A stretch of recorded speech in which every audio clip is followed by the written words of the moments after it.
force with two lives come together. Sometimes for good, sometimes evil.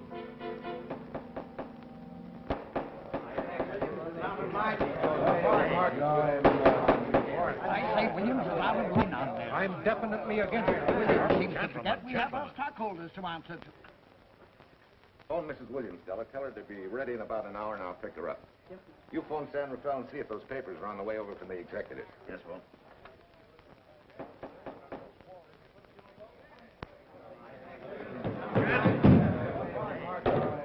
Well, Mr. Darcy, what's the score? 9? I'm afraid it is, Walt. If you think you can persuade them to change their minds, go right ahead. Gentlemen, I never interfere with stock issues, dividends, or anything else in your department. I must run my department with no interference. Either I know why and when I need more factory space, or you need another boy. And that's all right with me, too. Because I can take these plants and pick my own spot in the motor production field. You won't have to worry so much about dividends. There won't be many. I'm sure none of us want to lose Walt. Or our dividends. What do you say we take another vote? All in favor of buying the 3 new factories signify by saying aye. Aye. Aye. Aye. Aye. Aye. Aye. And unanimous vote. Congratulations, Walt. Congratulate the board. They're the winners. Williams, if these factories are so valuable that other companies would jump at the chance to get them, how do you know that you can buy them at the price you quoted us? How do I know? I bought them this morning. Good morning. Della, I was asked to rush this up for Mr. Williams. Get my wife, Della? Your maid said she'd gone to the dentist. I gave her the message. Oh, fine. Oh, this just came. Thank you. What about those papers? They're here. Burke's checking them now. Good.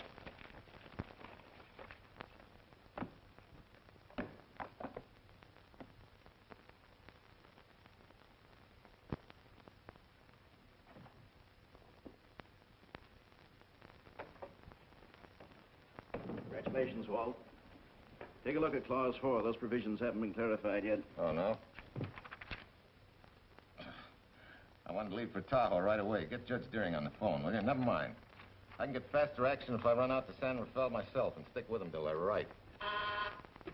Yeah? Mrs. Williams on 3. Oh, put the blueprints of that new diesel in, will you?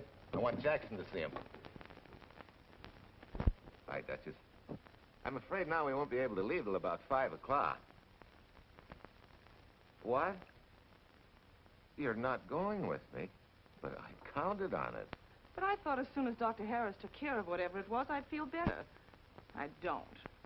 Stupid thing still aches, and I certainly wouldn't be a very desirable driving companion. No, seriously, darling, you run along and buy your little factories and hurry home. I'll send you back to the office. And cheat me out of my goodbye kiss? Not a chance. I've got to drive over to San Rafael. I'll stop on the way. Love me? Bye, dear.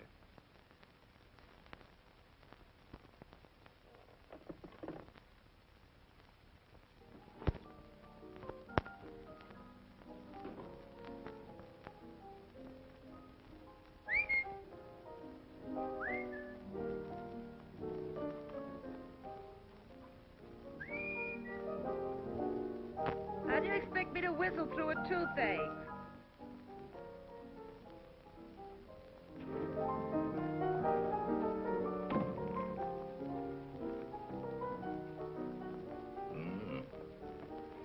Nothing in the whole world smells as sweet as you do, Duchess. Certainly don't feel sweet. I was grouchy as an old bear. Well, old Doc Williams can give you something to fix that. Close your eyes. Relax a minute. Take a look at that, see if you don't feel better. Oh, Walt. Oh, darling, it's beautiful.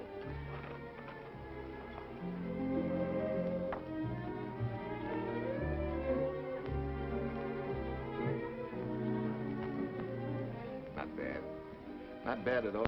You know, to quote my wife, I like monograms on things. It shows they belong to me, unquote.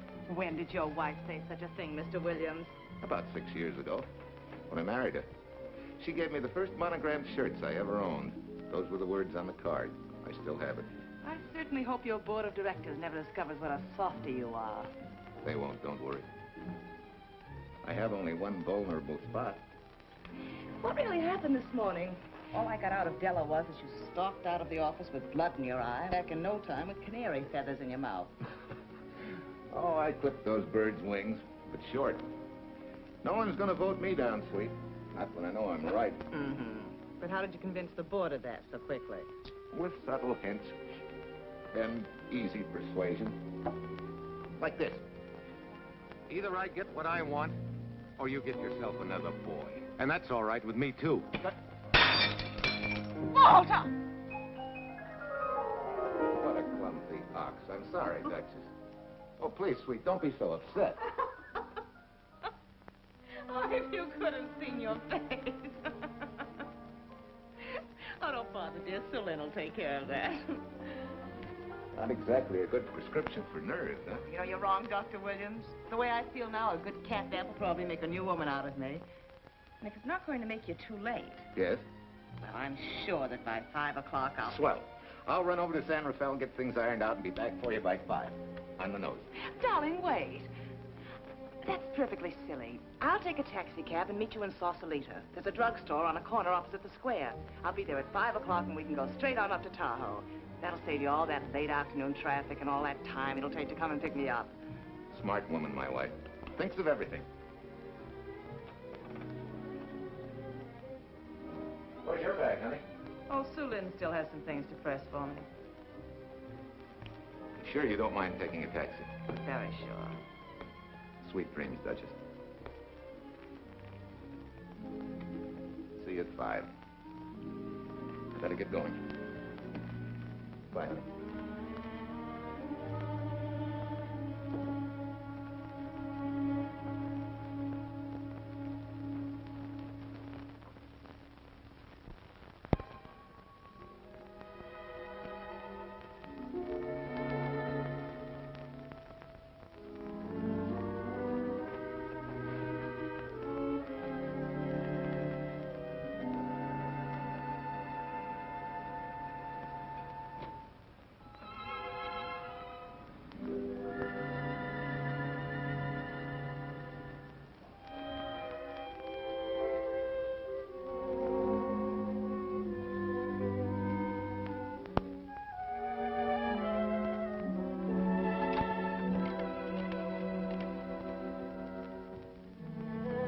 Long distance?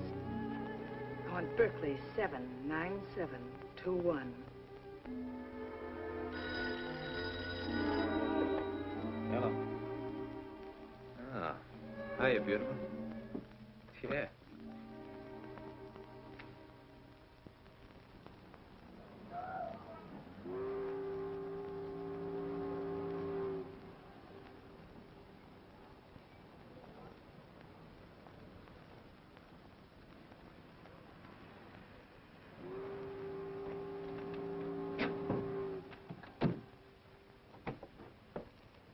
Here.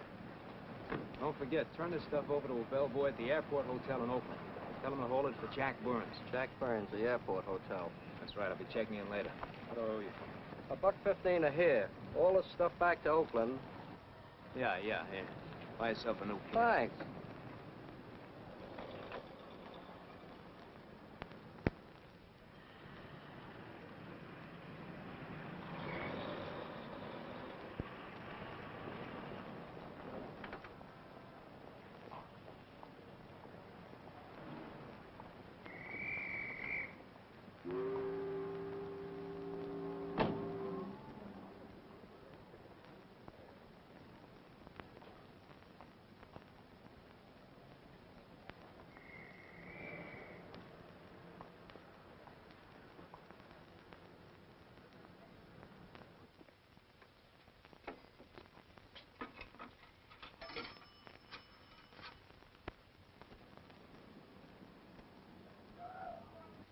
Hey, where's that new woman who was going to meet me? It's after 5 o'clock. Oh. Gee, I was so sure you were going to be okay. Maybe you better get yourself another dentist, huh? Of course I understand, honey, of course. Just to prove it to you, I'm coming right on home. No, You really mustn't, darling. I'm going to be perfectly all right, really. And besides... Besides what? Well, I've done something you're not going to like. You remember Aunt Margaret back in Illinois? You mean the old gal in Evanston? I'm way ahead of you. How much? Well, it isn't money this time. It's another relative. Her favorite nephew, Jim Torrance. All of a sudden, right out of the blue, just after you left, he telephoned me from Berkeley. Okay, Judge, I'll see him when I get back. Well, you don't understand, dear. You're going to see him right away. What? Well, all he seemed to want was to be able to get back to Illinois, so I... So you buy him a ticket. That's easy. Well, it isn't. I offered to, but he got huffy and said he didn't want any handouts, and... Well, without thinking, I told him we'd pick him up and give him a lift as far as Denver. I won't say I'm good for you, but where do I find this guy? Well, he should be there right now. I told him to be on the lookout for a cream-colored roadster, just in case we fail to recognize one another after all these years. Oh, darling, you're such a lamb. You sure you forgive me? What do you think? Well, I better run along, or Cousin Jim might get nervous. Take it easy, sweet, and miss me, will you? I do already. Don't drive fast. And please take care of yourself. Softy. Goodbye.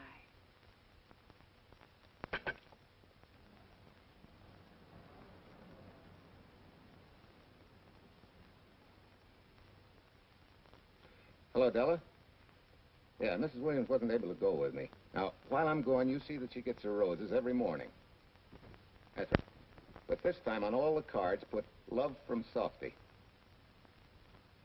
Yeah, S-O-F-T-Y.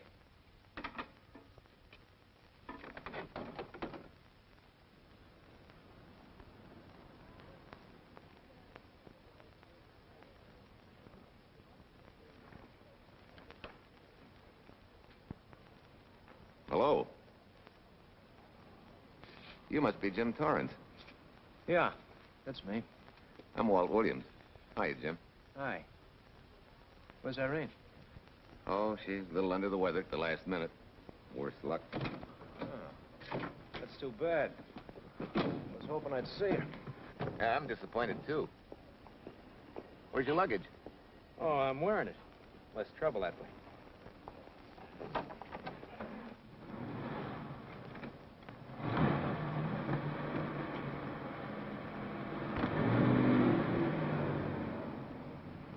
Irene tells me you're heading for Illinois. Yeah. Going been a little rough, huh? Haven't exactly been worried about my income tax. What's your line, Jim? Oh, guess I'm a better salesman than anything else. You know, I can give you a couple of letters when you get back to Chicago. It might help you. It's fine. Little in with the top brass never hurts. What outfit were you with? Patton's Third Army.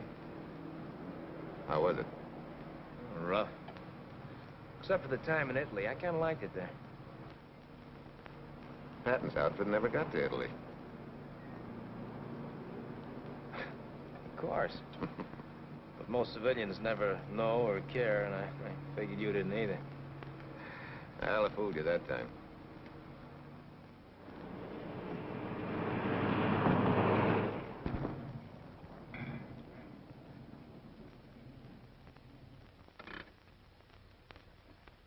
Our last chance to chow for a while. How about it?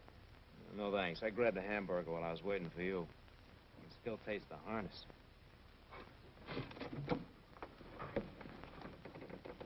Sure you won't change your mind? No, I'm gonna grab a little shut-eye.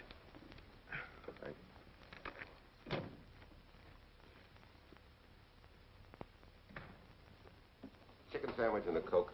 One chicken sandwich. Chicken sandwich coming up.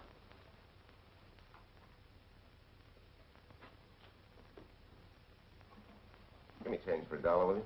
Yes, sir.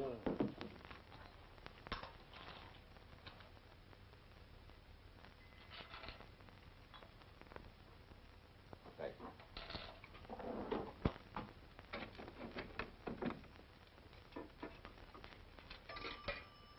San Francisco. Klondike 2, 6714.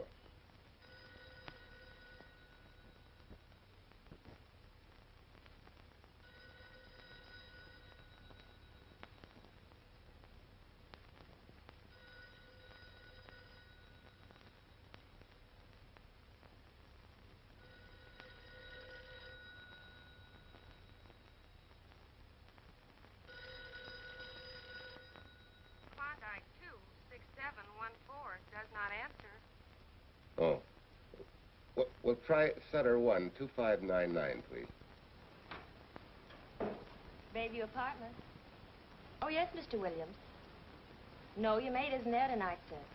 Well, she said Mrs. Williams was taking something to make her sleep and wasn't to be disturbed. But perhaps... No, don't disturb her. Just leave a message that I won't forget about a certain problem. Mm-hmm. I think I have it, sir. You want her to forget all about a certain problem. Softy, is that S-O-F-T-Y, sir? Softy is going to take care of it thoroughly. Is that all? Yes, that's all. She'll understand. Be sure she gets it the first thing in the morning. Right.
Oh, hi.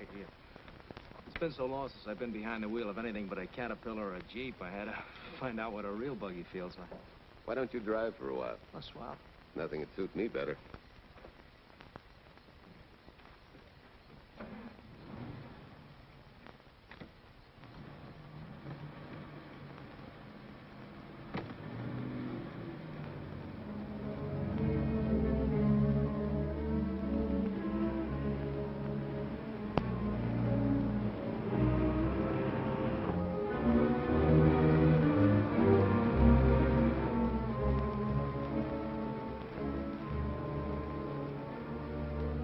Tell me, Irene still got that little scar on her cheek? That one she got from the fall? Yeah. You can hardly see it now, though. How'd you know about that? She just got it last summer. Thought you said you hadn't seen her for years. Oh, from Aunt Margaret, of course. How else? She always sends me the news in her letters.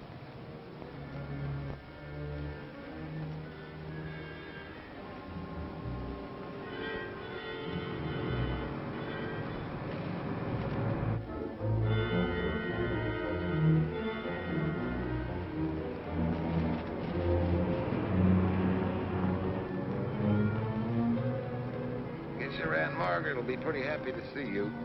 Irene says you're the favorite nephew. Afraid my lovely cousin was just giving me a build-up for your benefit. You don't know Irene. Maybe not.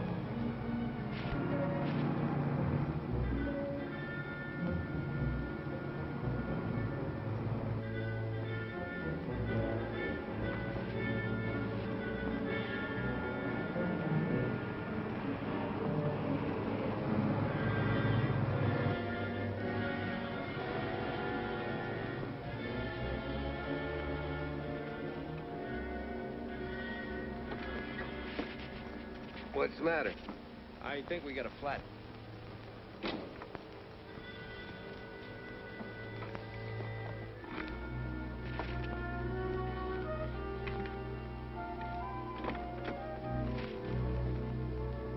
Yeah, flat as a flounder. Oh. Well, let's get to work. Hey. Look out there, young fella. That's quite a drop.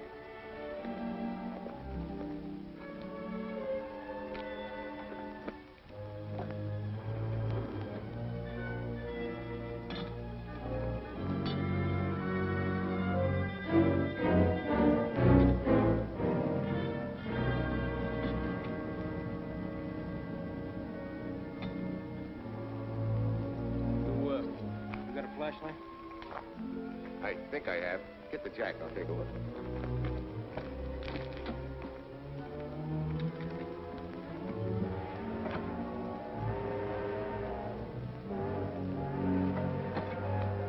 Did you find it?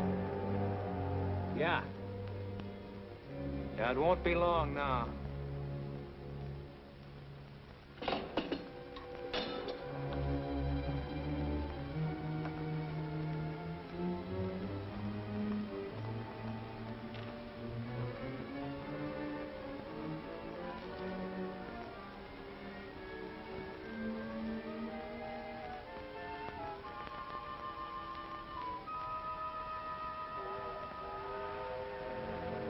Come on, let's get going.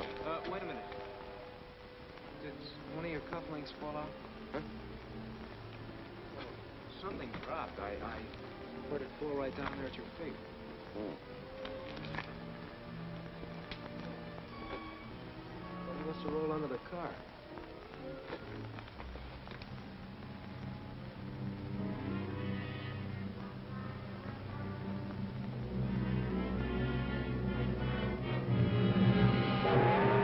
Irene and me, sucker.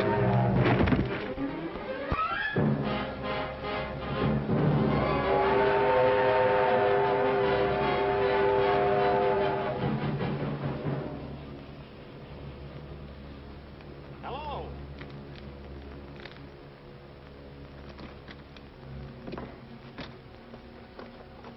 Need a hand? No. I'm all set now. Okay. Good night.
That guy must be crazy.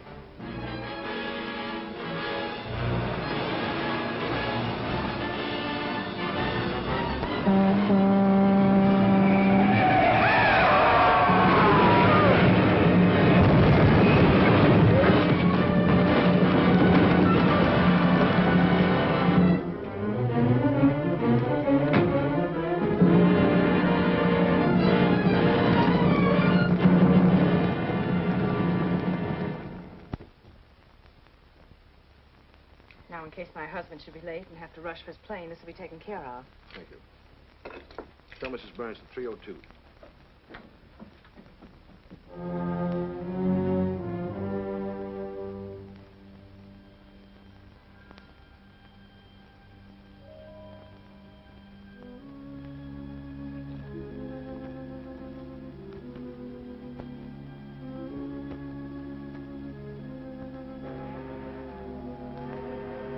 Irene and me,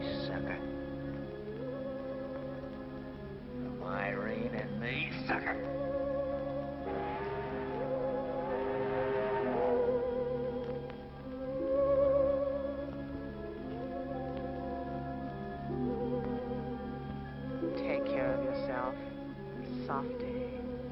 Softy.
Young lady, Excuse me.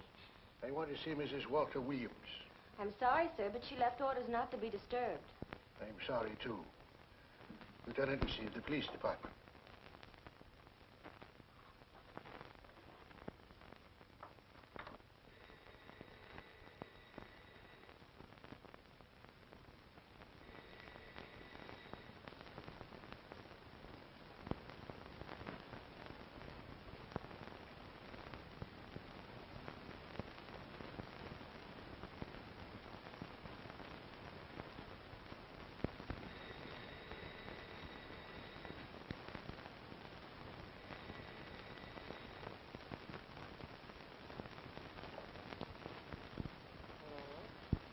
I left orders not to be.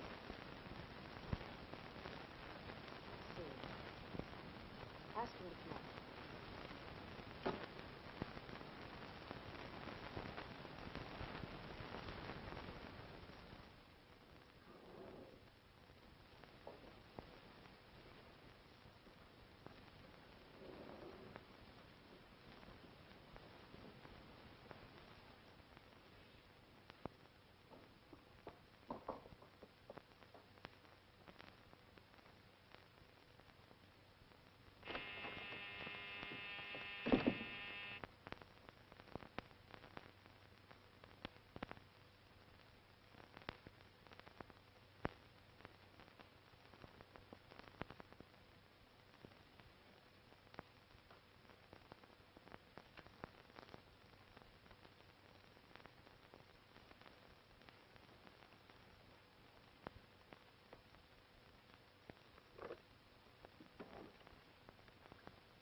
Yes? I'm Lieutenant Quincy with the police department. I'm sorry to disturb you at this hour, but... may I come in? Of course.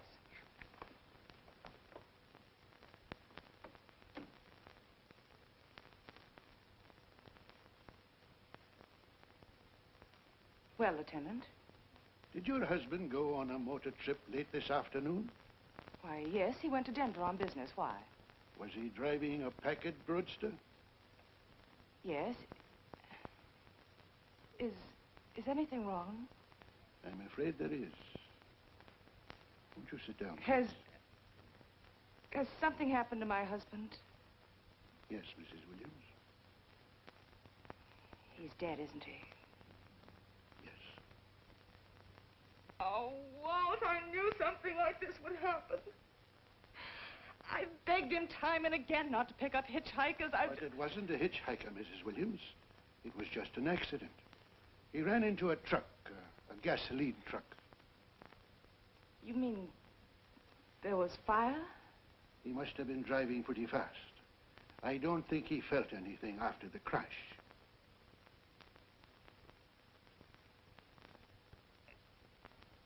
If there's nothing more you need me for, Lieutenant, I think I understand. And may I say you've taken this with a great deal of courage. Good night, Mrs. Williams.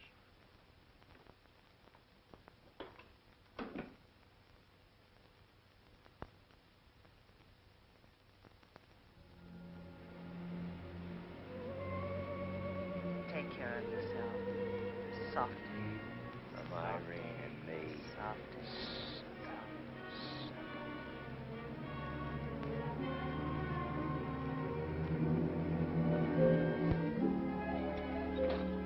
Ready? Yeah. That Williams must have been quite a guy. Yeah, he went to work for Universal Motors as a sheet metal worker. Mm-hmm. Less than 10 years, he's their top production man. Well, he sure went out in a blaze of glory. Yeah. Let's go.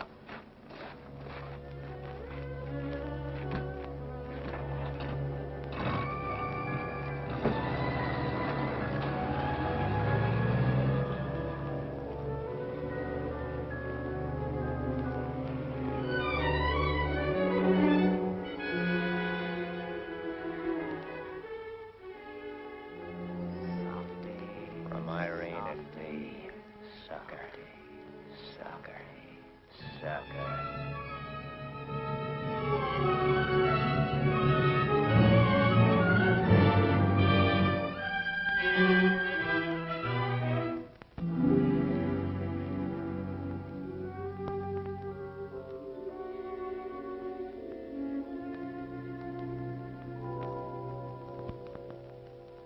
Well, could Mr. Burns have taken a later plane and still make connections for Mexico City? I see. Yes? Here's some telegrams for Tai. Just put them under the door, Sue Lynn.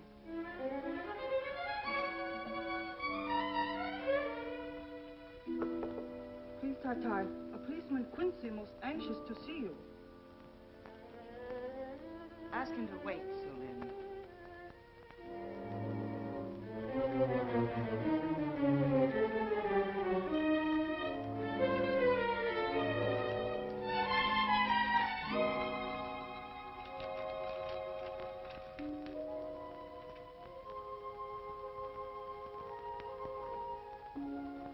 Mrs. Williams will see you presently.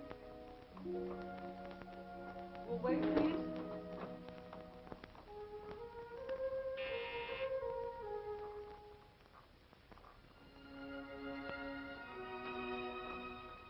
Flowers from Mrs. Walter Williams. Thank you.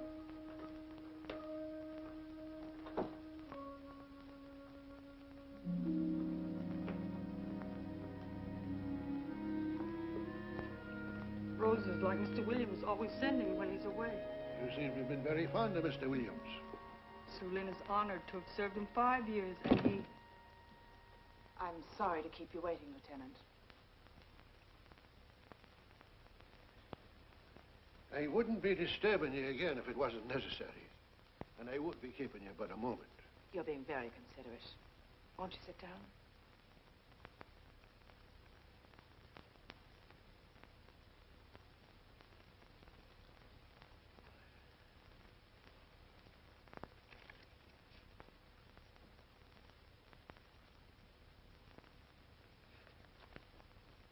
Everyone's been most thoughtful. And why shouldn't they be? Forgive me. I'm all right now. What was it, Lieutenant? The state police would like to have some information. They found some wavy skid marks for quite a distance on the road, as if the car had been out of control when it crashed. Tell me, was Mr. Williams a reckless driver? Why, no. He was a fast driver, but certainly not reckless. Well, was he a heavy drinker? Quite the contrary. But what about his health? Could he have had a heart attack and lost consciousness before the accident? Why, no. He was in perfect health, but he'd been working much too hard lately and was overtired. Perhaps he fell asleep at the wheel last night. Oh, poor darling. If only I'd been able to go with him last night, he might still be alive. Well, maybe so and maybe not. You mustn't blame yourself, Mrs. Williams. Fate plays an important part in these matters. Your handkerchief.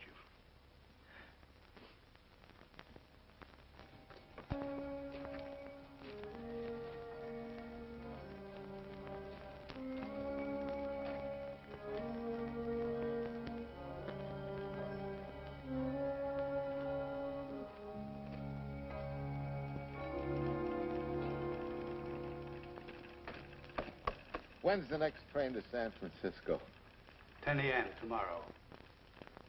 You sure there isn't one sooner? No, I'm sorry.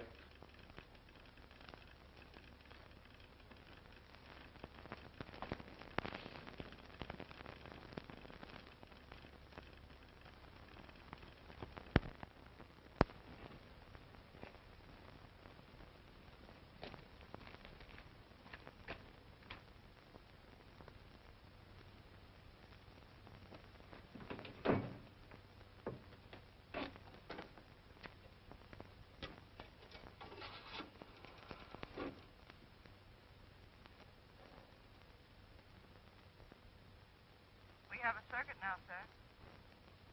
Evanston. Calling Mrs. Margaret Hubbard's residence in Evanston. One moment, please.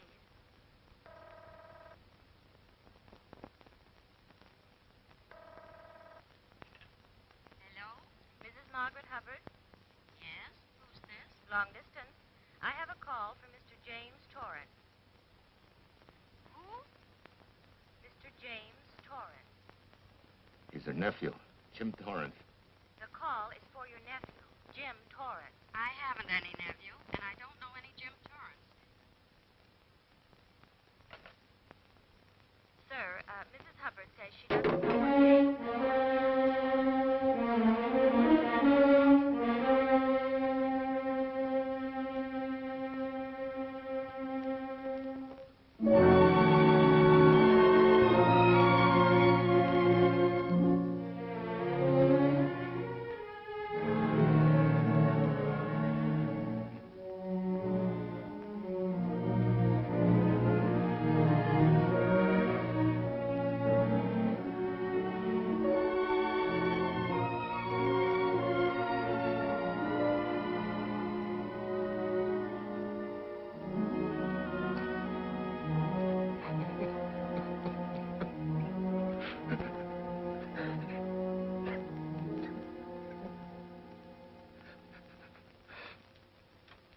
What's the matter, son?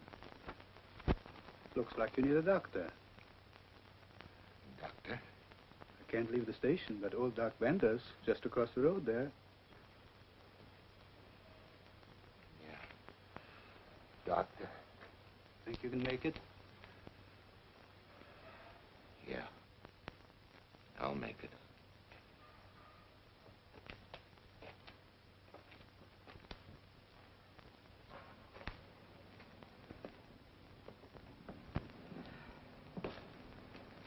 Now, take it easy, man. There's some concussion there. You've got to watch your step for a while. Yeah.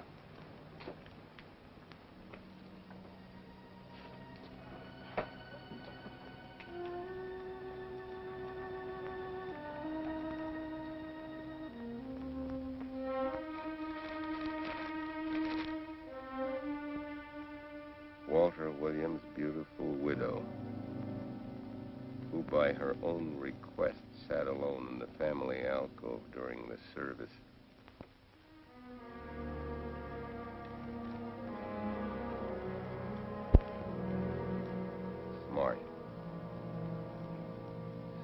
have caught her licking her chops.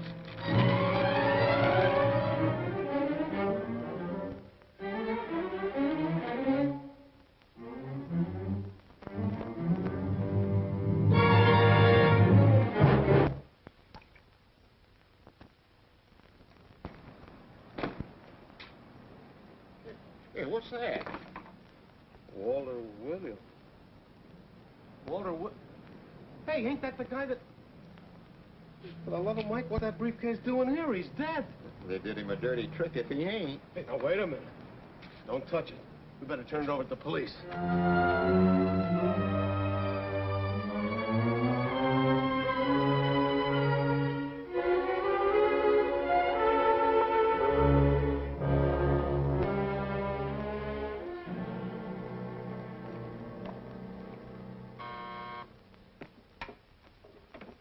Homicide, Captain Callahan. Oh, yes, Chief. The Duke just came in from Washington. The fingerprints are those of a James Torrance. Yeah, I'm putting Quincy on it. Right. It sort of opens up a new can of peas on the Williams accident. There's the FBI reporting the guy. Playing with the lady's affection seems to come natural with him. All you got to do, Quincy, is find him. Yes, that's all I got to do.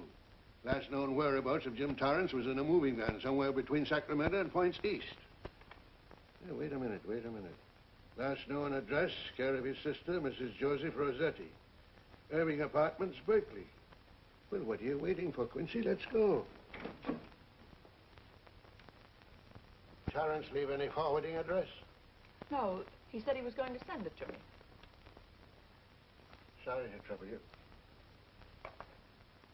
Oh, Lieutenant, if you should happen to hear from him, will you let me know? There's an unpaid telephone bill and a bundle of laundry. Laundry? Let's have a look.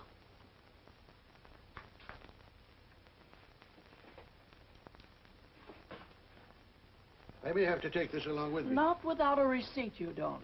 You mean you don't trust the police? In my business, you don't trust anybody. Mine, too.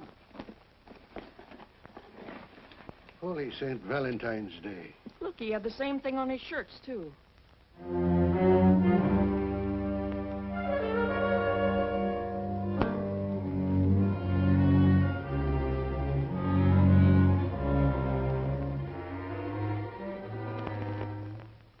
Well, romance in your late tenant's life. Did you ever see the lady?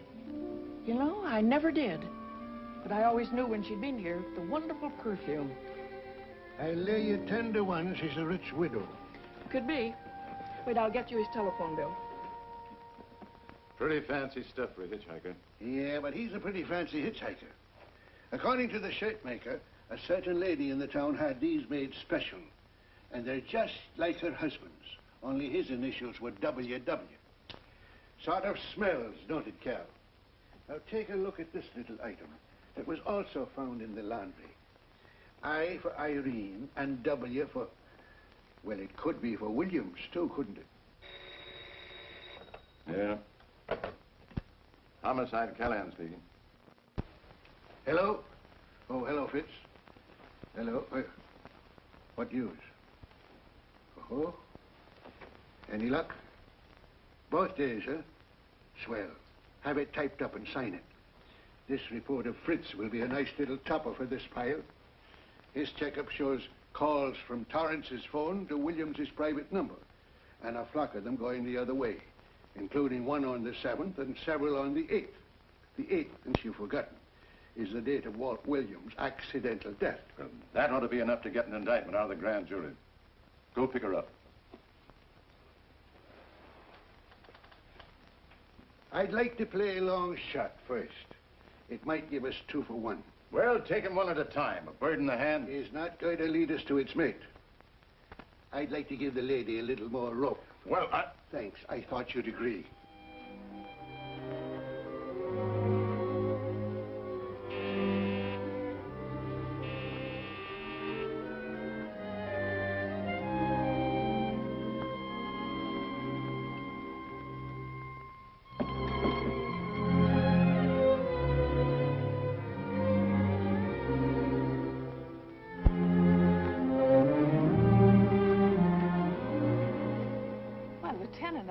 He just caught me. I'm glad. I have some rather startling news I thought you should know before it hits the headlines. Come in. Thank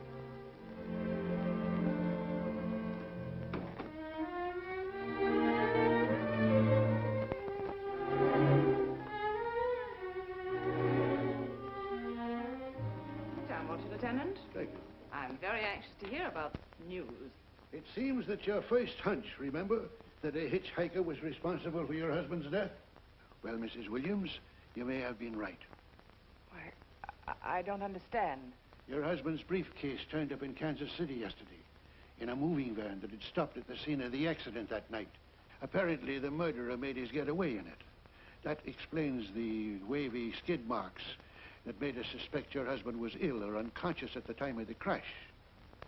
Yes, I suppose it does. And by now, the man is probably out of the country and never will be found. Don't you worry, Mrs. Williams. There were fingerprints on that briefcase. And as soon as we get the FBI report from Washington, his identity will be known and his description sent out on police broadcast. Oh, we'll find him all right. But just now we're keeping things quiet so the murderer will feel safe until we are ready to close in on him. Yes, I can see the wisdom of that. Yes, I thought you would understand and cooperate. As soon as we know his name, it is possible that you might recognize it as someone with a motive. There's that possibility. You know I'll do everything I can to help. I'm sure of it. Now I'll run along. You'll hear from me. I'll let myself out. Don't bother. And don't worry. Good day.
$1.35.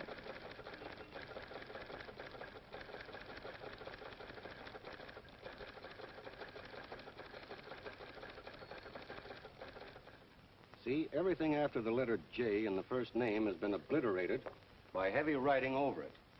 The only impress letters legible are those between words or before them, like RNS at the end of this name here, and the Hotel Santa here before the word Evanston.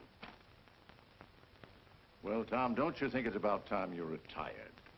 Why, there isn't even evidence there of Mrs. Williams' intent to communicate with Torrance. And who do you think she beat a path to the telegraph office to wire to?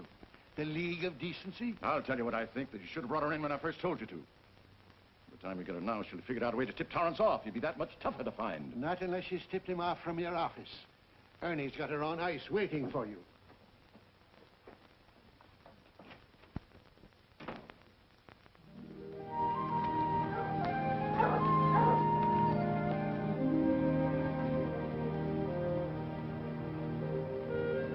Pretty good, huh? Fastest growing little town in Idaho.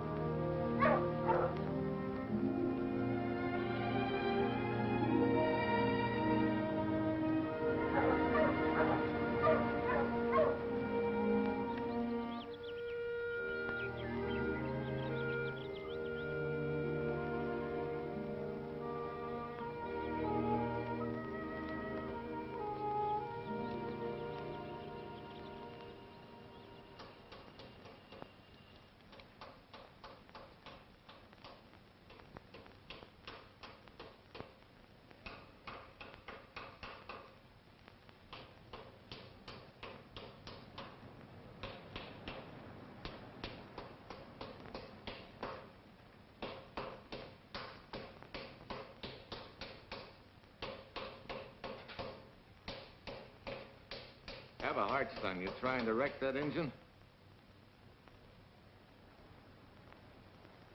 Oh. Sure. It's a hobby of mine. The way you're going at it, you can't miss.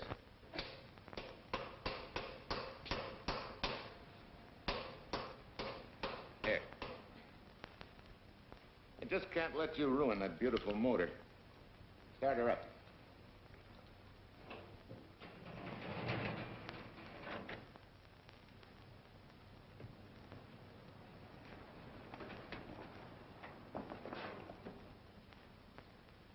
Okay, start her up.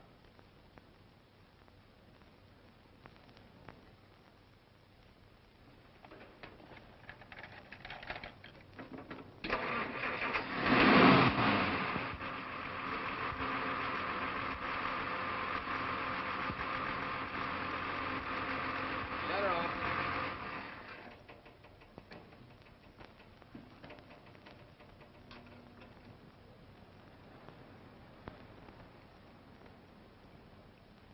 You're certainly not a mechanic by trade. Hands like that. Maybe it's a hobby of mine.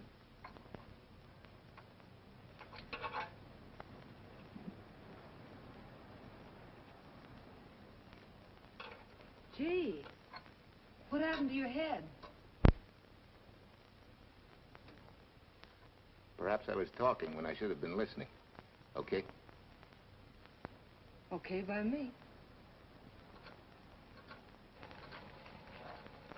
A lot, Hill. So long, Marsha. Bye. He's all right now. You better lay off though till the boss gets back. I'm the boss. I guess the new cars are a little bit over my head. Now, with a jalopy, it's different. Aren't there any mechanics around here you can hire? No, they all went over to the new factory in Mansville. I guess they got better wages. Tough break. Yeah. How much do I owe you? Oh, forget it. Well, I'll be shoving along. To at least have a cook in the house, you might as well. Marsha, can I use your phone a minute, please? Sure, help yourself, Uncle Ben. Never arranged but what it pours.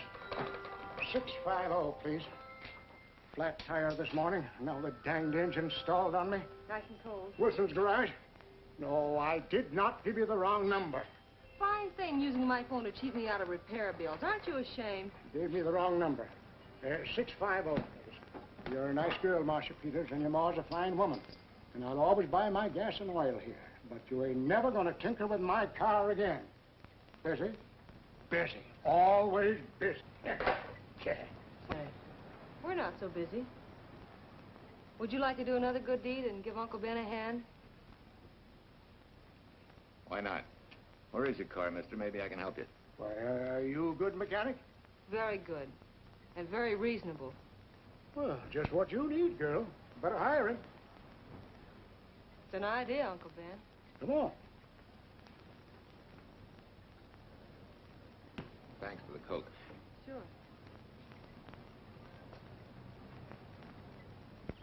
Well, I got Uncle Ben fixed up all right. Nothing but a sticky carburetor valve. Bye. I hope he paid you. What for? It only took a minute. You're certainly not money-conscious, stranger. There. This is no kind of work for a girl. Well, somebody has to do it if I want to stay in business. And I want to.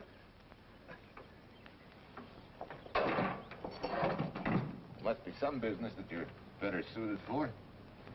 Couldn't you lease this place to somebody? Sure. I did while my husband was overseas. But when he was killed in Okinawa, well, we made a lot of plans for the future here.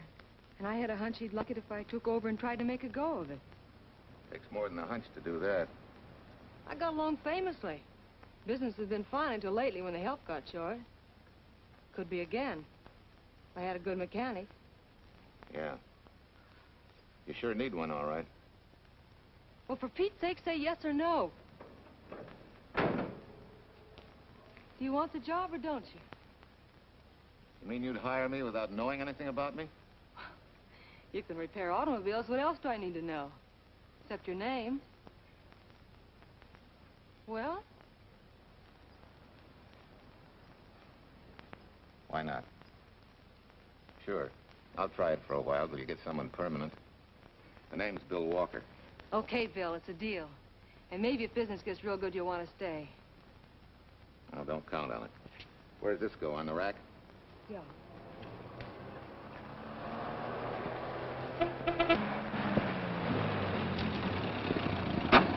Marsha! Marsha! It happened! It's a boy, 8.5 pounds. Pair of shoulders like a prize fighter. Well, congratulations, Papa. How's Jane? Ah, perfect. Everything's perfect. Gotta get down to the store and tell the gang. Almost forgot. Oh, gee, thanks, Dad. I'm sorry, I won't have enough for the gang. Yippee!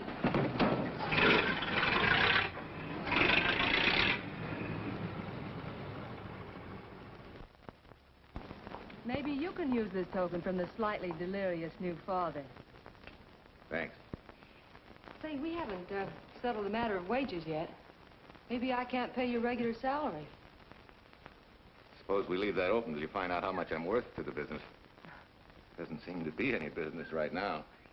Might be a good time for me to get rid of this beard and find a place to board. We live right next door. I'll go ask Mom. She'll know of a place. Sort of a peaceful house. I noticed it this morning. Oh, gosh, I forgot. She's down helping Mrs. Wellesley with her canning. Mom finds homes for everything from stray cats... To stray mechanics. Well, you're not a stray anymore. I'll go phone. Pearl, 674, please. Hello, Miss Westler. May I speak to Mother? Hi, Mom. I've got some good news for you. I hired a man for the station. Yeah. No. Nobody we know. He's from out of town. Needs to place a board. You got a good one up your sleeve? Okay. Says she has to meet you first to come home for supper. Huh? And you like apple or cherry pie? Cherry. Cherry it is, Mom. See you later. Oh, now I gotta get rid of this. Hey, where's the nearest barber shop? The one and only, just up 2 blocks. Tell Judd you're working for me. When you get back, we'll close up and go home. Thanks.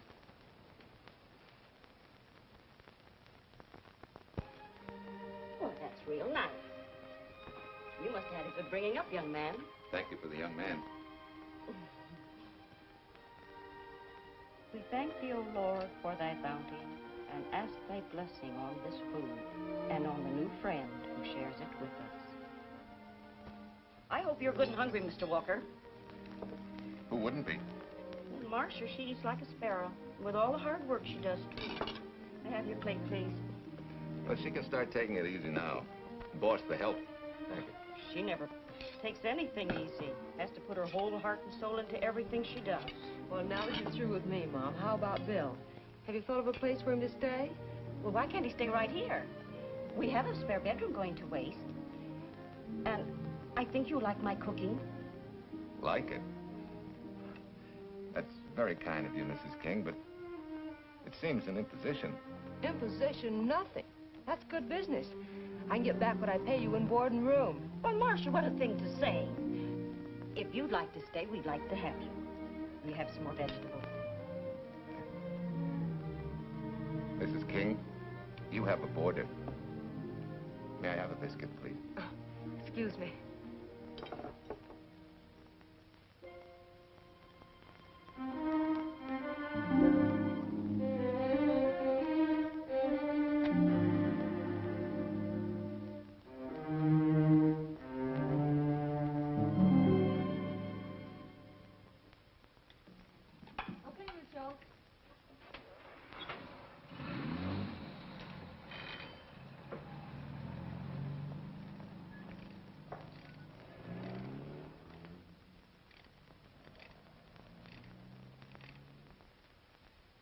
It's wonderful the way tools seem to come alive in your hands. You seem to sort of come alive, too. As though you got real pleasure out of working with it. I do. When you're doing a job with them, you can't think of anything else. Bill, if something's bothering you, why don't you get rid of it? What would you prescribe, doctor? Amputation. For that stupid chip on your shoulder.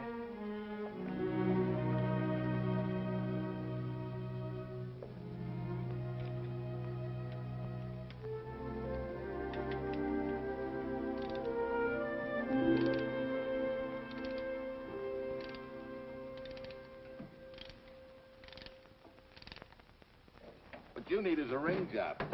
Save yourself some money. Gee, Bill, with the baby and everything, I just can't afford it now. Oh, we'll take care of that. Hey, boss. How's Ed's credit? Good enough for a ring job? Well, sure, if I can hold Junior as collateral. Oh, not a chance, fella. Never mind her. I'll do it on my own time. Oh, thanks, Bill. Maybe we'll see you tonight, huh?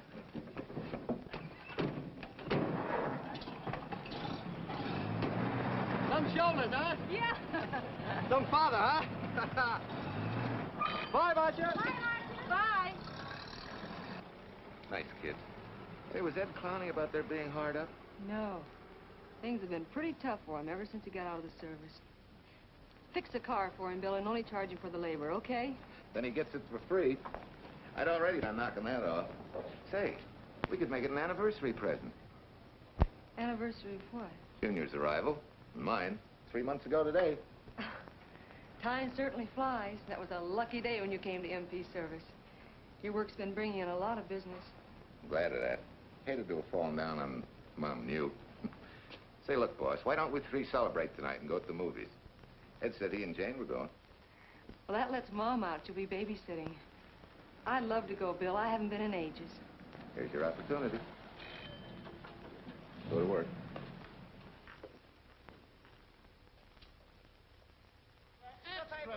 Irene Williams, held for murder. Read all extra, Irene. This is Sheila Graham with the latest news of the shocking Williams murder case.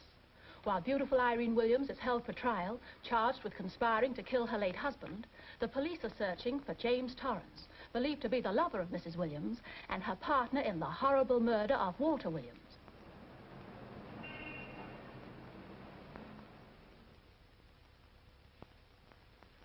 If I'm handling your case, my dear Mrs. Williams, I want 1/3 of everything you get. You're out of your mind. You don't realize what I'll get as Walt's widow. Perhaps you don't realize the spot you're in. Torrance's fingerprints were found not only on your husband's briefcase, but, in a manner of speaking, on your reputation as well. There's a detective named Quincy, a very smart cookie. He isn't exactly for you. Frankly, Mr. Warner, I'm beginning to wonder if my attorney is for me. Underestimating the enemy's ammunition would scarcely be wise. Now, if we can get to trial before Torrance is found, they'll never get a conviction. But... But what? If he shows up, we may have to fry him. Oh, no. Let's not cross that bridge until we have to. But if it comes to a choice, we're not going to burn, are we?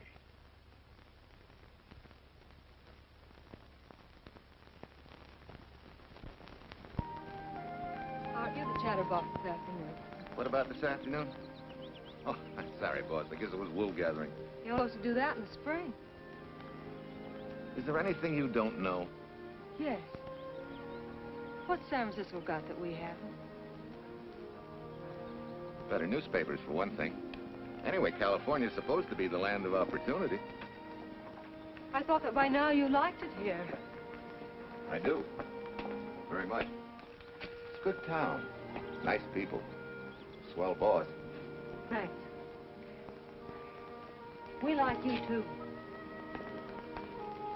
No fooling, Bill. You'd be surprised how many people ask questions about you. What kind of questions? Oh, where you came from, do you have any family, and do you like it here, and are you going to stay? Al Knox asked me at the movie last night if you wanted to join the volunteer fire department. Just interested, friendly things. I suppose it is natural for people to wonder about a stranger who moves into their community, like I did. You know, I've been thinking, maybe it wasn't such a good idea, you and I going to the movies last night. It's all right being seen in the station and here with Mom, but... You get used to that in a town this size. They're always trying to marry people off. You just ignore it, and after a while they forget about it. I'll go get cleaned up for supper.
I hate to tell you how many years this Sunday takes me back. Did you always fall asleep during the sermon? I wasn't asleep, Mrs. Peters. I merely closed my eyes to concentrate. Oh, so that's what you call it. I had to nudge you to stop you from nodding. Quiet. You're disturbing my reminiscent mood. Even smells the same. Could be the same bees buzzing in the same clover. As they say, you can take a boy out of the country, but... A rolling stone gathers no moss. It has to stop rolling sometime, doesn't it, Bill? Sometime, maybe. We grow a very becoming shade of moss here in Larkspur. Don't you think? You grow a lot of nice things here. Anyone in particular? You'll have to skip the answer to that one. Someone tore it out of the book. You're married, aren't you, Bill? Yep. That's right. You must have loved her very much to have been hurt so deeply. To be so afraid of someone, even yourself. Maybe it's better that way. Then no one gets hurt. Bitterness and hatred hurt everyone. Can't you see, Bill? They're like a wall that shuts out all the sunshine from a garden and lets everything wither. Make room in your heart for something else, can't you? I guess this is my day for sermons. Sorry. As Mom would say, you never get rich minding the other fellow's business.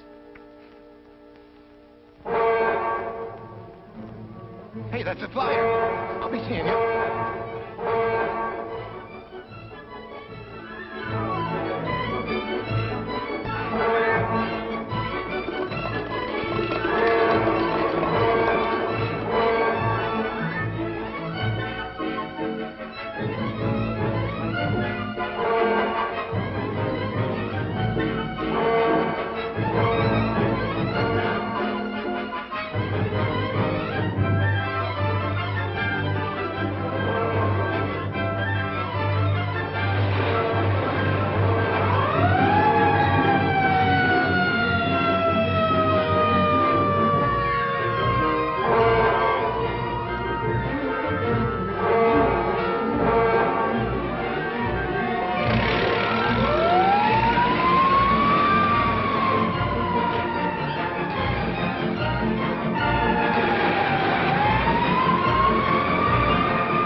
Ashley sent a couple of jars of peaches. Said you helped her can them. Oh, thank you. When I delivered the doc's car, he insisted that I have a bite with him. Where's the boss? Took the book back to the library for me. Oh. What a day. Hey, what's the idea? Are you darning my socks? Well, I thought a drawer full of holy ones isn't doing you much good. I found it when I put fresh papers in your bureau yesterday. You have a heap of things that need mending, haven't you, son? Does Marsha know? Do you think I'd tell her? This is your problem, Bill. Because I found out about it doesn't give me the right to tell anyone else, not even Marsha. When you trust folks, you trust them, and you give them a chance to work out things the way that seems right to them. How can one little woman be so big? Don't forget, it's a lot easier to be tolerant and understanding at 50 than it is at 25. Yeah, Mom. I'm going next door for a while. Grandma Thompson's ill.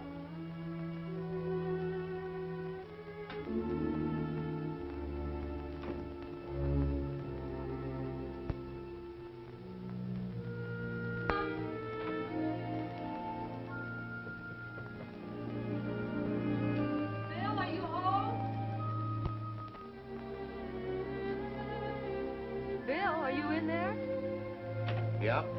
Mom went next door, Marsha. Hi. Do you work awfully late? Oh, about 6. Anything wrong? Come in. I want to tell you something. I'm checking out. Has something happened? No, just... I'm doing what I should have done a long time ago. Moving along. But why, Bill? My name isn't even Bill. There isn't any Bill Walker. I'm Walter Williams. The late Walter Williams. Walter Williams? I don't understand. You may not even after I've told you, but at least you'll know the whole story. Sit down, please.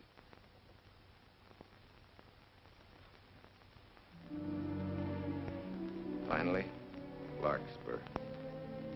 And you. From there on, you know. I'm glad you're going back to make things right. Going back? Wild horses couldn't drag me back. What are you going to do about your wife? Nothing. You're going to let her go to trial for murder? Oh, no, Bill. Why not? She tried to kill me, she and her cousin. But they didn't. Who says they didn't? Let them try and prove it. No matter what your wife did, she can't be tried for something that didn't happen. Oh, Bill, can't you see? You bet I can see. She deserves everything she's getting. Sorry part of it is they'll never convict her. No, Bill. The sorry part is you're not big enough to take a hard jolt to your pride and to your ego. Sure. It hurts to be tricked and cheated by someone you loved and believed in. But that doesn't give you the right to take justice into your own hands, to trample on the hearts of others and walk out on life. A barren, frustrated boyhood. A marriage to a woman who accepted my love, yet despised me so thoroughly she resorted to murder. I'll never think of our moments together without nausea. I feel stripped bare, degraded. Even me.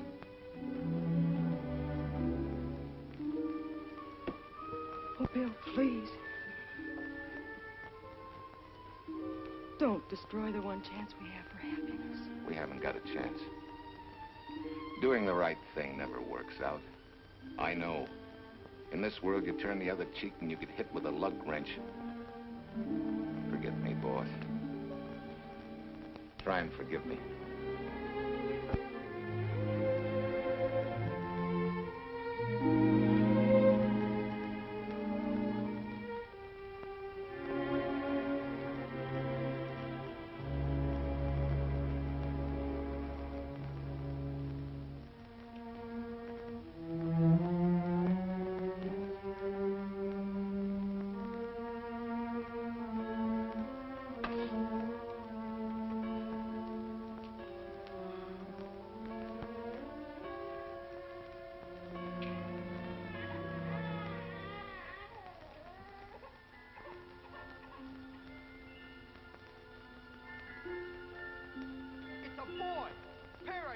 like a prize fighter.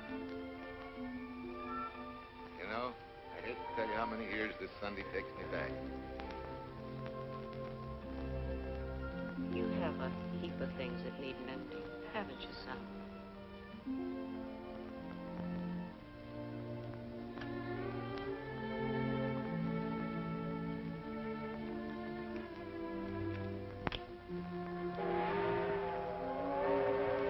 Take care of yourself. Softly. Irene.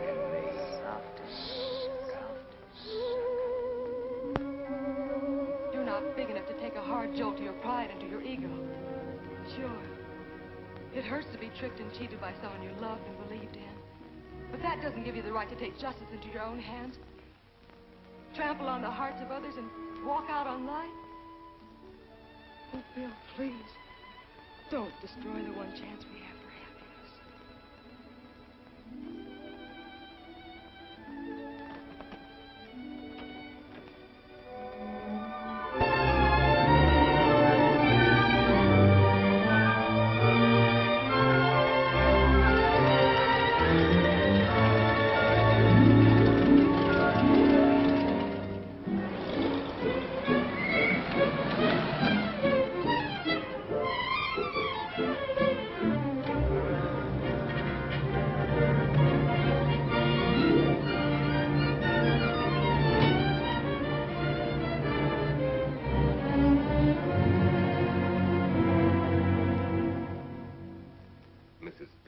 Enough to come along to substantiate at least the Larkspur portion of what I've told you.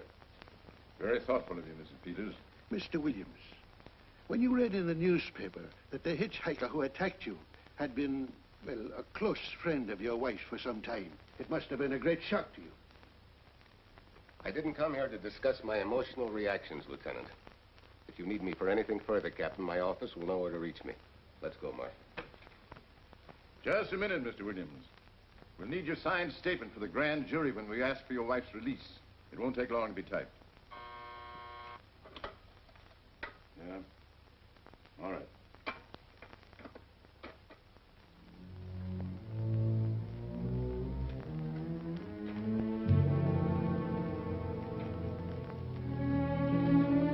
Come in.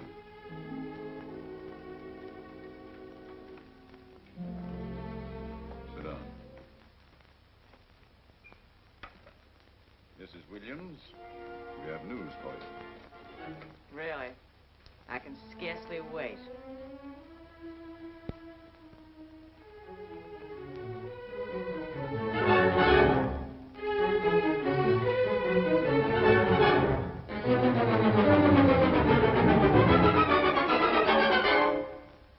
Seems it was Torrance who was in the car when it crashed. Jim?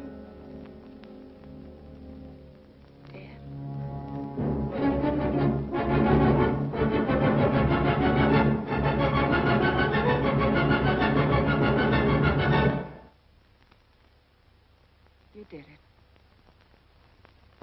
You killed him. No. He tried to kill me. Thought he had. And he ran into the truck. It was an accident. An accident? You wait all these months to tell this story. You let me rot in this filthy jail. Wait a minute. You let everybody believe you're dead. Pretty convenient, wasn't it? A dead man can't be tried for murder. Mr. Williams, perhaps your wife would understand better if you would explain to her about the amnesia. Amnesia? Oh, don't tell me you believe he had amnesia. Where's he been all this time, just wandering around in a daze? Tells us he's been in Larkspur, a little town in Idaho, working as a mechanic in a service station. Run by Mrs. Peters here.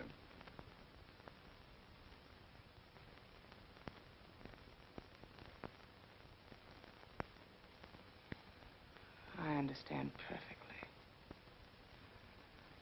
Now that my chance for happiness is dead, I suppose you'll demand the divorce I begged you to give me so that I could marry Jim. That's fantastic. Yes, isn't it? After you telling us that the man you picked up was a perfect stranger. Well, that's not true. The time and place for meeting Jim had all been arranged. I must advise you There's a law that a wife can't testify against her husband. There's a law against murder, too, but that didn't stop him, and nothing's going to stop me until I'm through. It's all right with me, Captain. Go on. Talk your head off.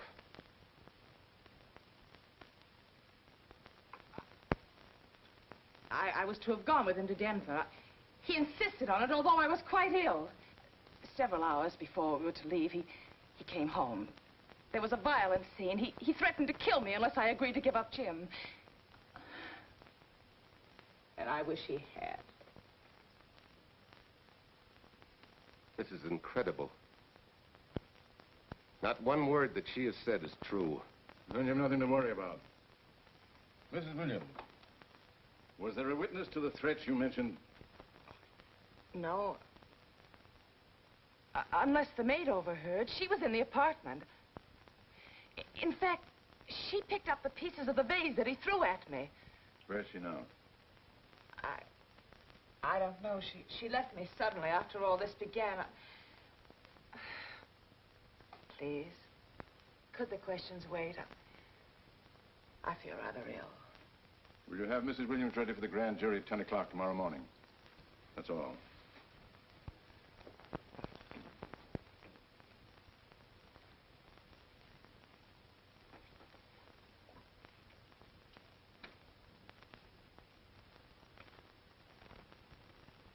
We're going to hold you too, Williams. On what charge? Suspicion of murder. But he's not guilty of any of these things. Then it should be easy for him to prove it. Take him down and book him. That fiction of Mrs. Williams must have been very convincing. No, we just couldn't buy that yarn you tried to sell us. Let's go.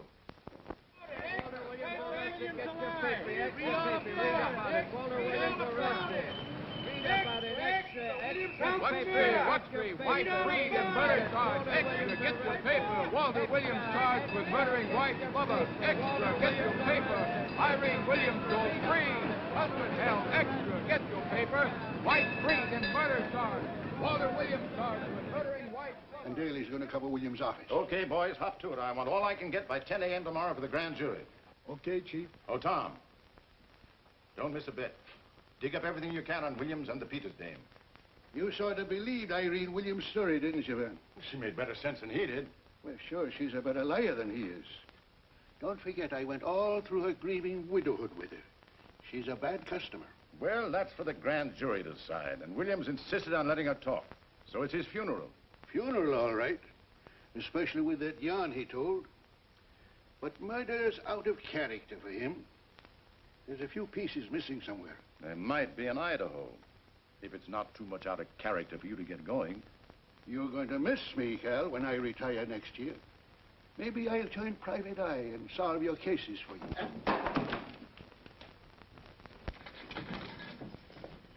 Mr. Williams? Thanks. Got a deal from the bottom here, don't you? Sorry, Williams. Okay, Williams.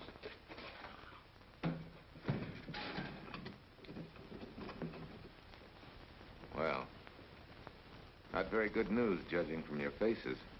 Well, Wolf, the grand jury returned indictment against you. Mrs. Williams was released. I see. Now, don't you worry, Walt. We'll have you back at work where you're needed, and in short order. Come on, Eldridge. There's a visitor waiting far more attractive than we old fogies. We're just leaving, Mrs. Peters, but remember, don't hesitate to call on me for anything. Thank you so much.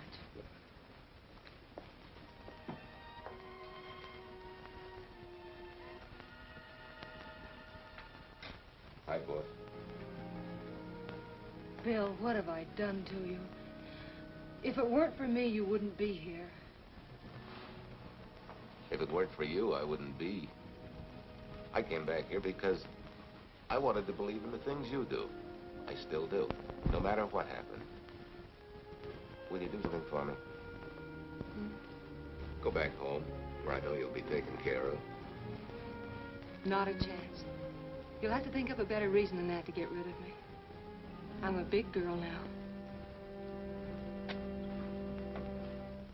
I've just been to Larkspur, Williams, where I found these newspaper clippings.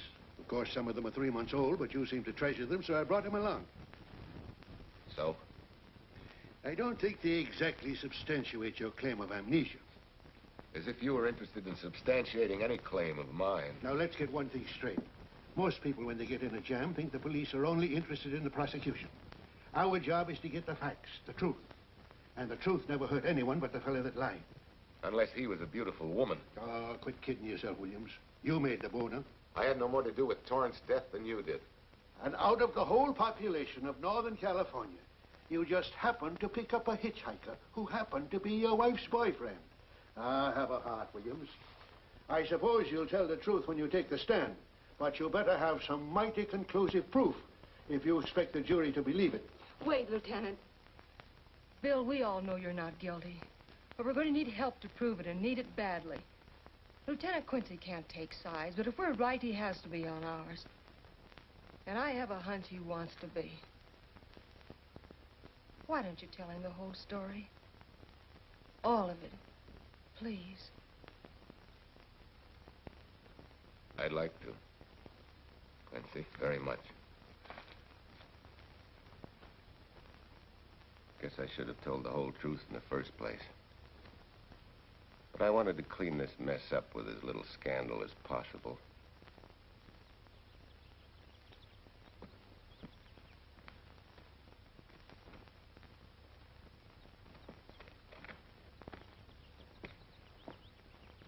Well? No sign of the lug wrench or anything. My dear Mrs. Peters, will you please stop trying to be a detective? How many times do you think the police have combed this spot for any kind of evidence? Now, be a nice girl. Take Mr. Williams' advice. Go back to Larkspur. What time is it? It's only 4 o'clock. We still have time to go back to town and go on our hunt for Sue Lynn. Now, look here, young woman. You've had me on the run since early morning. But, Lieutenant, the maid seems to be our only hope now. We've got to keep looking till we find her, that's all. That's all? Wait. She was naturalized, wasn't she? Suffering chopsticks. Quincy, you dumb flatfoot. This Sue, what's her name, was Chinese born. If her port of entry was San Francisco, there'd still be a file on her, photo and all. Let's go. Back to town. Immigration.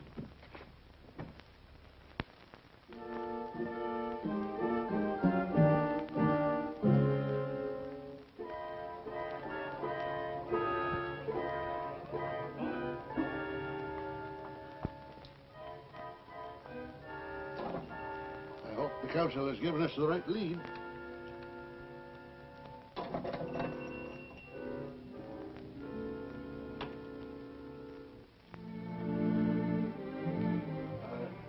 You are sing? Understand? You savvy English? Also French, Italian, and Hebrew. May one ask what is desired? We're looking for Su Ling Chung. The Chinese consul said you were her uncle and might tell us what she is. This daughter of my brother, has she offended the honorable police? Oh, no.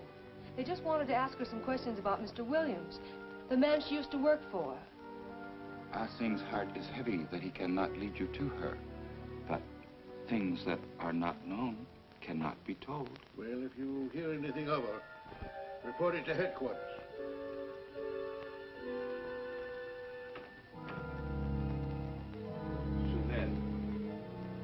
Untruth is not good for soul, and not wisdom when told to policemen. Better for the soul to be kind than to be wise. Su Lin must keep silence to help in this matter.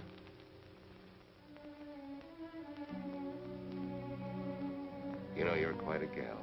In case I haven't told you lately. You're just too easily pleased, that's all. There must be a way out. Why can't we find it? Oh, buck up, boys. Tomorrow, another day. Yesterday you go to trial. Bill, I'm afraid. And the state intends to prove, beyond any reasonable doubt, that the defendant, Walter Williams, did, with malice aforethought, kill the deceased James Torrance, whom he knew to be his wife's lover. And that with his victim dead beside him, he drove his car into the course of an oncoming truck, jumping clear himself some seconds prior to the crash. And subsequently, he made his getaway in the back of a loaded furniture van. And for 3 months, as Bill Walker, he laughed at justice. would have imprisoned his unfaithful wife for conspiracy in his own murder. But then he decided that being dead cramped his style. He thought he could eat his cake and have it too. So he returned, most anxious to explain his long absence and to right the dreadful mistake that had imprisoned his wife for 3 months. Ladies and gentlemen, it was a cold-blooded, premeditated murder and must be punished to the fullest extent of the law. Call the first witness, please. Captain Callahan, did Walter Williams tell you what suddenly cured his amnesia after 3 months? No, he did not. But he did tell you the man that struck the blow which caused the amnesia was a total stranger, a hitchhiker he had picked up. Yes? And that he knew nothing of this man's identity or relationship with his wife until he suddenly recovered from his amnesia and heard or read the details. That's what he said. That's all. Thank you, Captain. Your witness, Counselor. No questions. No. I saw no signs of amnesia, but definite concussion. He was a bit evasive in answering questions, but not vague or unsure. In your opinion, Doctor, could this head injury have been caused by a fall? Yes. If the head had struck on some object, such as a stone or a metal pipe. That's all, thank you. Your witness. Dr. Bender, are you familiar with a tool known as a lug wrench for changing automobile wheels? I'm afraid I am, sir. I've had a regular epidemic of flat tires lately. Well, then, in your opinion, could this head injury which you treated have been caused by a blow from a lug wrench? Yes. It could have been caused by that, too. Thank you, Doctor. The ones with the earliest dates, you will notice, are heavily creased, as though they'd been carried in a wallet or a coat pocket. Thank you. Lieutenant Quincy, will you kindly tell the court where you found these newspaper clippings? In the bedroom occupied by Mr. Williams and Mrs. Peters' home in Larkspur, Idaho. Is this your handwriting, Miss Revere? Yes, sir. And that's the message, at least our record carbon of it. Would you read it to the court, please? June 9th, 8:32 p.m. Message from Mrs. Walter Williams, Penthouse D. Mr. Williams called, said he wants you to forget all about a certain problem. That Softy is going to take care of it thoroughly. Was there any other conversation? Well, I just asked if that was all, and he said yes, she'll understand, and sort of laughed as if it were a joke and hung up. Some joke killing the wife's boyfriend. That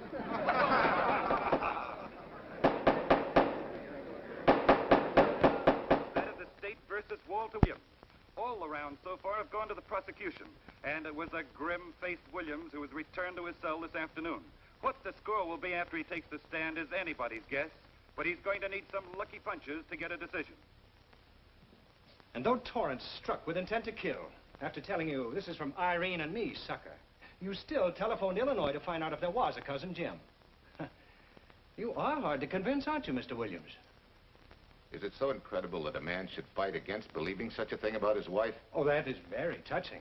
From a husband who planned a trip on which he intended to destroy his wife and did kill her lover. That's a lie. Your Honor, I object to the conclusions drawn by the prosecutor and move that it be stricken from the records. But, Your Honor, there is a corpus delicti, remember? Who was your wife's lover. Objection sustained.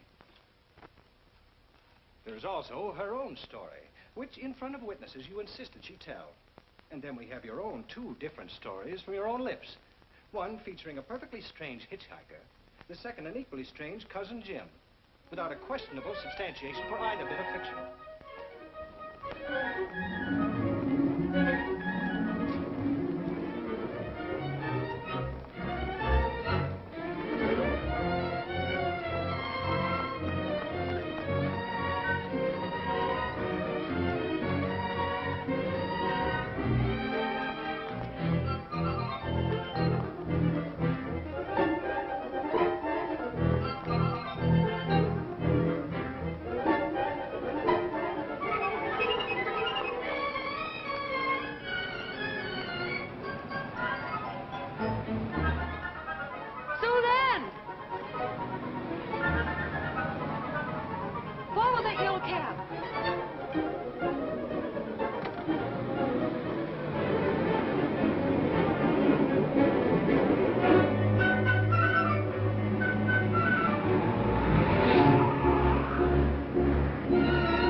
remember me, don't you? I was here with Lieutenant Quincy from the police department. I just followed Sue Lynn up the stairs. I saw her come in here. You must be mistaken. I'm not mistaken. She's here. I must see her. Our thing, don't you understand, is to save a man from prison, even from death. I will send her to you.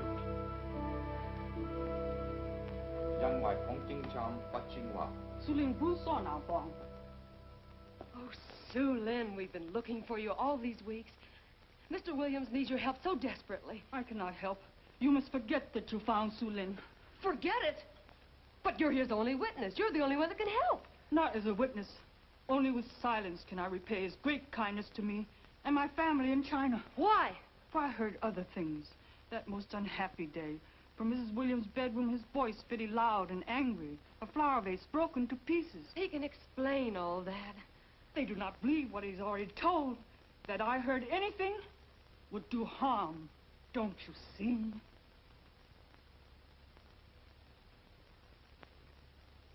Yes. Much sorrow comes from women who know not honor and truth. And Mrs. Williams, she was not true even to that Torrance man. What made you say that? That night when he was killed, her sickness was but wall of falsehood, behind which she could go secretly to a meeting place.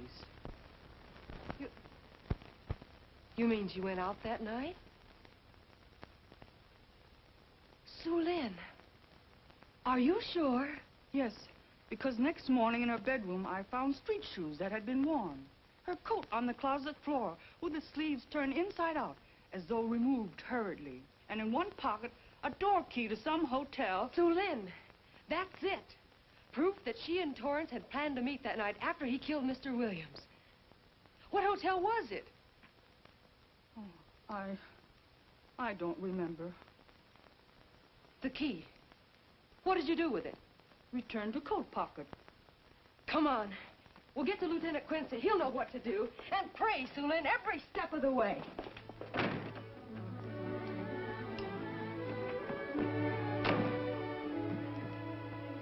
Now hold everything. Even if this long shot don't work out, we'll just keep on pitching.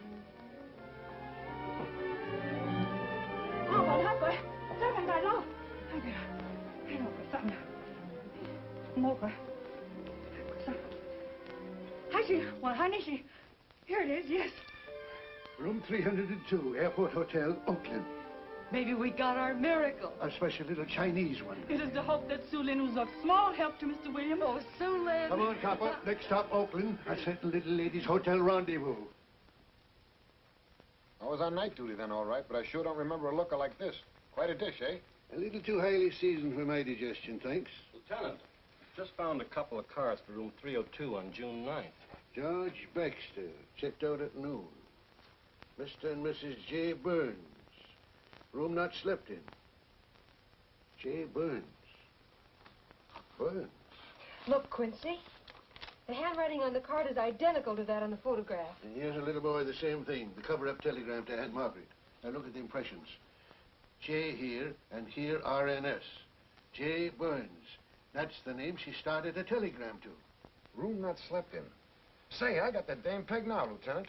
She said they'd be out of the room by midnight as her husband was catching a plane.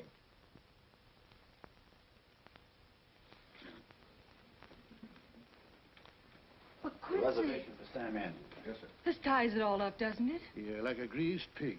What do you mean? We've got the evidence now, the proof. Of what? Sue Lynn's theory that Irene was playing the field? This evidence only proves that she came here to keep a date with a man named Burns. We can't even prove that he didn't keep the date. But you know he didn't. There wasn't any Burns. It was only a name that she and Torrance used. Fine. If you can prove that, Williams will be free. But none of this will prove it. Sorry, copper, but we are just up another blind alley. Well, ain't. Yes, sir. There's a couple of sample cases from Mr. Sam Andrews. Came up from the station this morning. Take them to Parlor B right away. Sure thing, sir.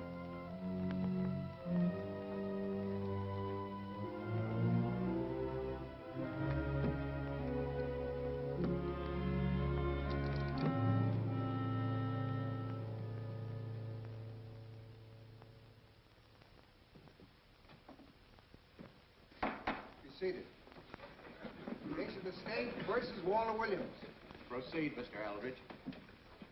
Your Honor, we will call Mrs. Irene Williams. Take the stand, Mrs. Williams.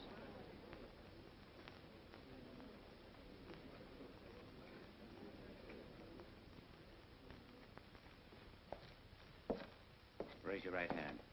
You solemnly swear that the testimony you're about to give in this cause to be the truth, the whole truth, and nothing but the truth, so help you God? I do. Hey, what cooks? The defense calling her? Mr. Eldridge, what's the purpose in calling this witness? Merely for purpose of identifying handwriting. Now, Mrs. Williams, this photograph of you... Was stolen from my apartment. So, according to the inscription, to Walt, my adoring and adored husband, Irene, this belongs to Mr. Williams. This is your handwriting, isn't it? Of course. I'm touched that he should have wanted it so badly. And this telegram, addressed to Mrs. Margaret Hubbard. Is that also your handwriting? It is.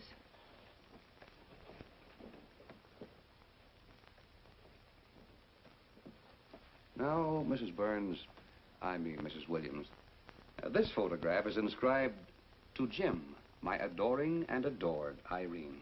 Did you write this, too? I see no point in all this. Merely answer counsel's questions. Did you write it? I did. And these letters addressed to Mr. James Torrance, did you write them? Yes.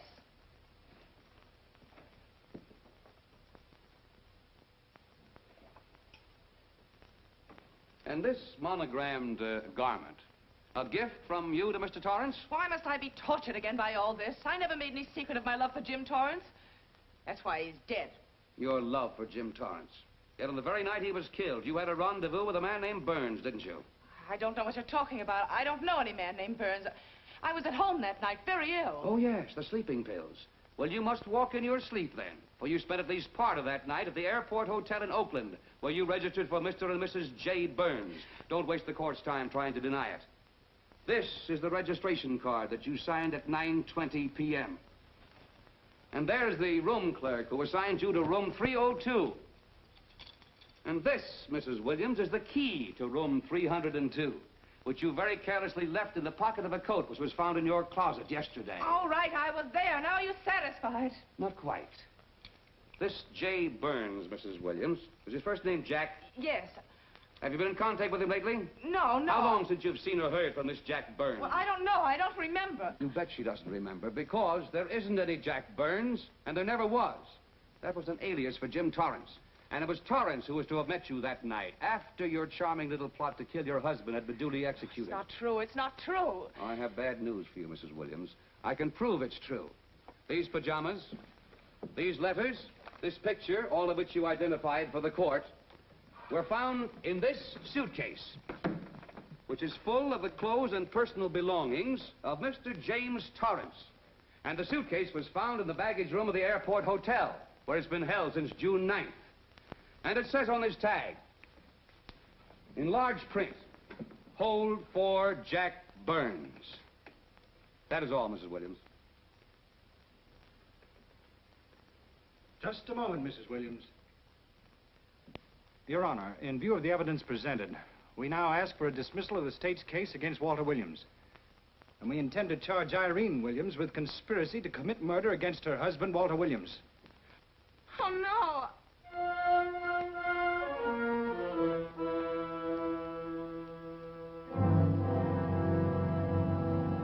The case against Walter Williams dismissed. Court adjourned until 2 o'clock. Well, that's that, Walt. Congratulations, Mr. Williams. I haven't the words for it, Quincy, but we could never have made it without you. Ah, sure you could. You know, son, right always wins if you give it a little push. Especially when you get a copper like this one to do the pushing. Well, I'll be seeing you. You know, it'll seem kind of strange being able to eat and sleep without someone getting in your hair all the time. Oh, fine, Walt. We're looking forward to having your hand on the wheel again. The Denver plants are waiting for you to open them. You think you can make it the morning? How about it, Counselor? You bet you can. Oh, good. Well, I'll be running along. Well, you think you like Denver? It's okay by me, boss. Yes. Impact. The force with which two lives can come together. Sometimes for evil, sometimes for good.